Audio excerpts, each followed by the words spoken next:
1-800-641-2900. Hi, I'm Tim Strong, and I'm inviting you on a holiday vacations tour. Experience the Rhine River July 15th through the 26th. We'll cruise the scenic Rhine aboard a luxurious Amadeus cruise ship, explore the splendors of Switzerland, Germany, France, and Amsterdam as we make our way down the spellbinding river. Visit holidayvacations.com, keyword Augusta, for more information and to watch a travel show, or call 888-557-1020 for a free brochure. Visit holidayvacations.com, keyword Augusta, for more information.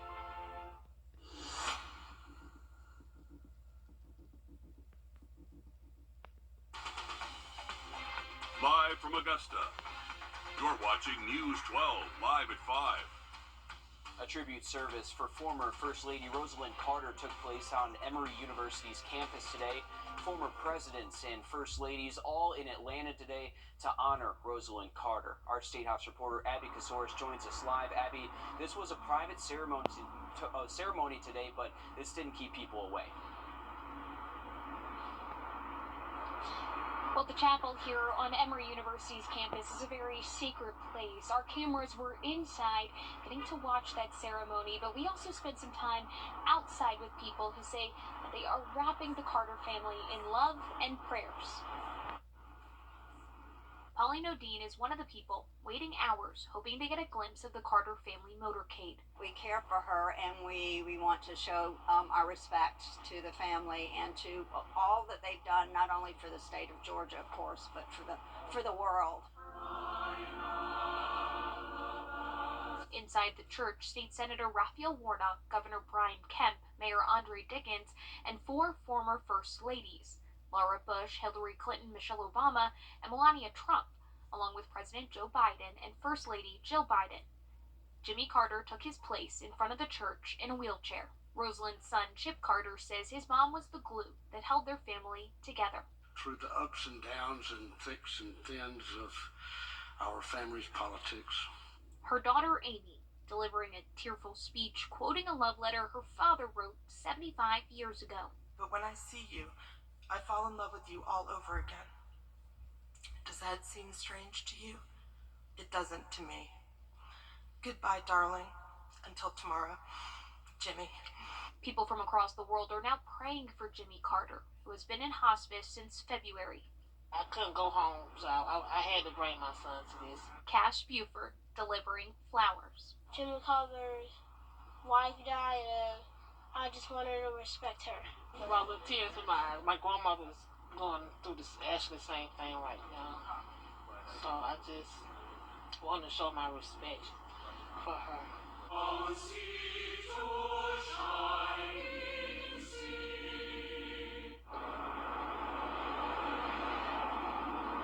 The Carter Center and Emory University have a very close relationship. They partnered together more than 40 years ago, working on a lot of humanitarian work as well as butterfly conservation. There are more than 1,700 butterfly gardens named after Rosalind Carter across the world. Now, that motorcade, they did head out several hours ago. Tomorrow, there will be another ceremony in Plains that will end the 3-day ceremony. Live tonight in Atlanta, I'm Abby Kasoris.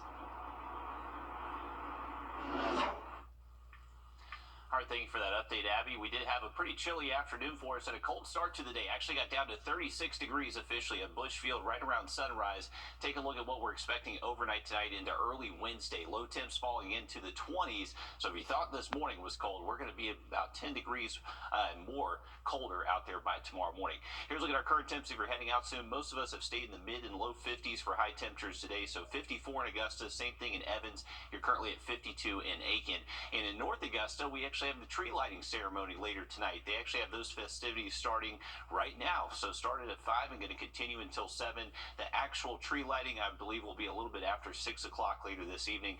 Bundle up. We are expecting some cold temps. Will likely be in the 40s as we do light the tree up and all those lights around North Augusta. I believe it's not just the tree, but it actually lights up a lot of those lights around town. So pretty cool out there. Luckily, dry weather in the forecast, just going to be fairly cold out there.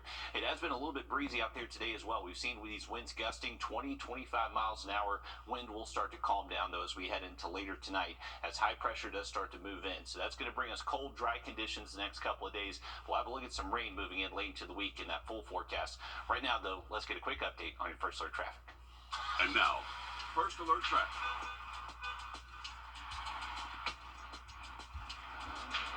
All right, here's a live look at I-20 Riverwatch Parkway. Beautiful look at sunset here. Clear skies overhead, and with clear and calm conditions, that's why we are expecting those cold temps this evening and tonight. A little bit slow moving here, that eastbound lane, so a heads up crossing the state line. Maybe a slow moving there, and definitely pretty busy there on Riverwatch Parkway right here at the interstate.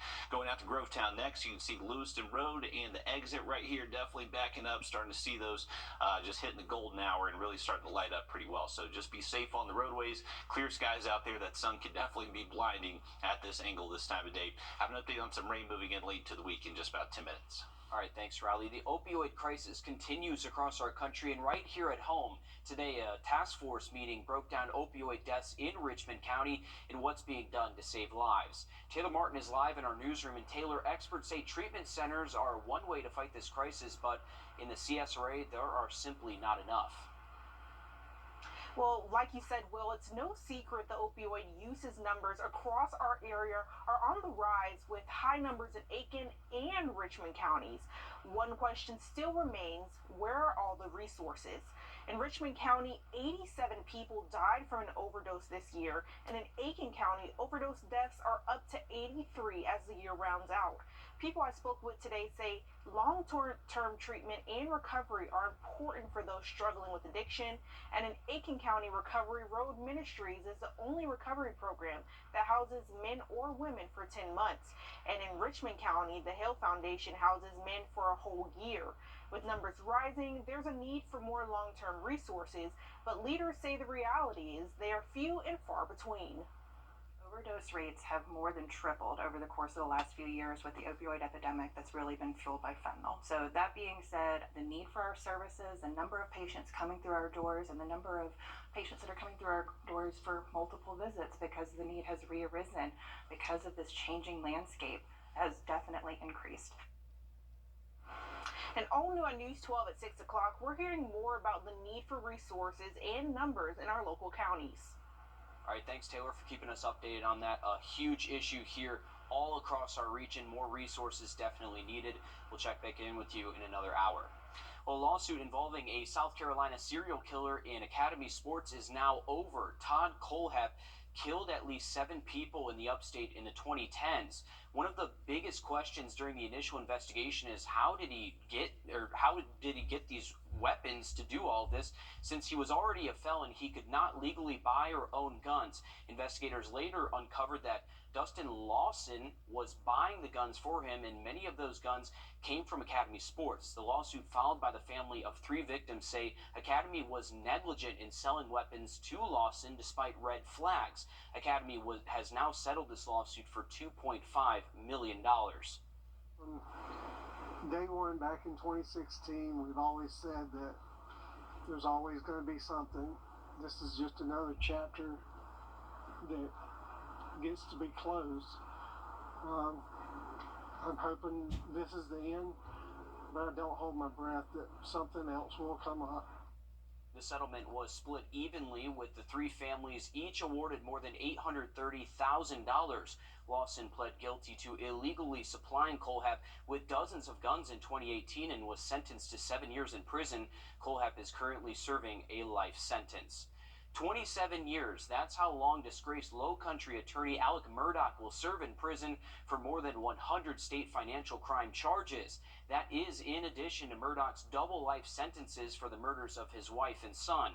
The sentencing is part of a plea deal. Murdaugh pled guilty to stealing millions from his law firm's clients for decades. While admitting guilt and apologizing for the financial crimes, Murdaugh and his team maintain his innocence in the deaths of his wife and son. They're currently pushing for a new trial over claims of jury tampering. Tomorrow, Georgia lawmakers will meet once again to draw new congressional and legislative maps. Notably, they did this 2 years ago, but those maps were ruled unconstitutional. Last month, the U.S. District Court judge ruled that the maps violated the Voting Rights Act of 1965 by removing black majority districts in a way that did not reflect Georgia's makeup. Governor Brian Kemp called for lawmakers to have a special session beginning tomorrow to redraw the maps, which will play a role in the 2024 presidential election. A new initiative in Greenville giving people experiencing homelessness a second chance. The city now joins several other programs in the South, including Augusta.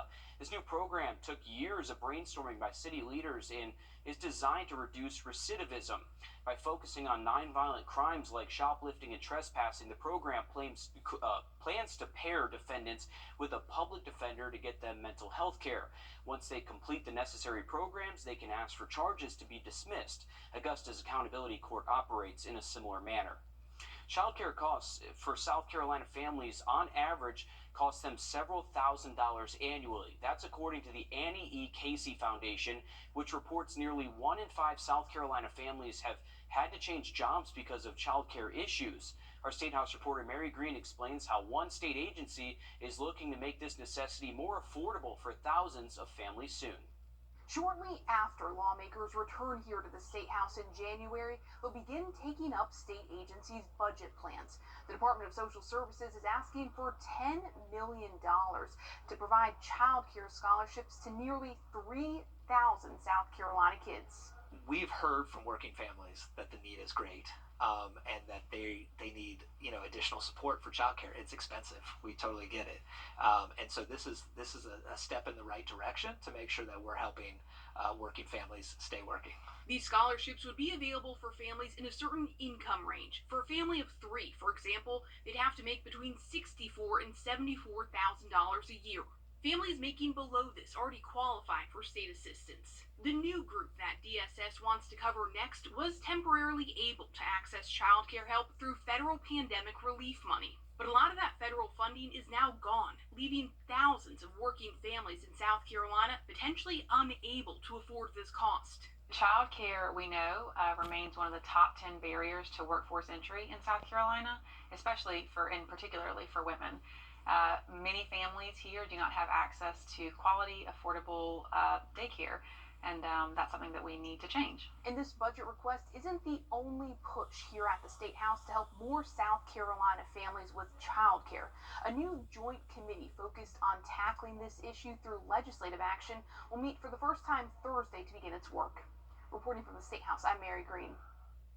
Among other budget requests, DSS is also asking for more money to help more older South Carolinians access local healthy food through its Senior Farmers Market Nutrition Program, and they want to give more assistance to families in group homes that care for children in the state's foster system to catch them up with current cost of living.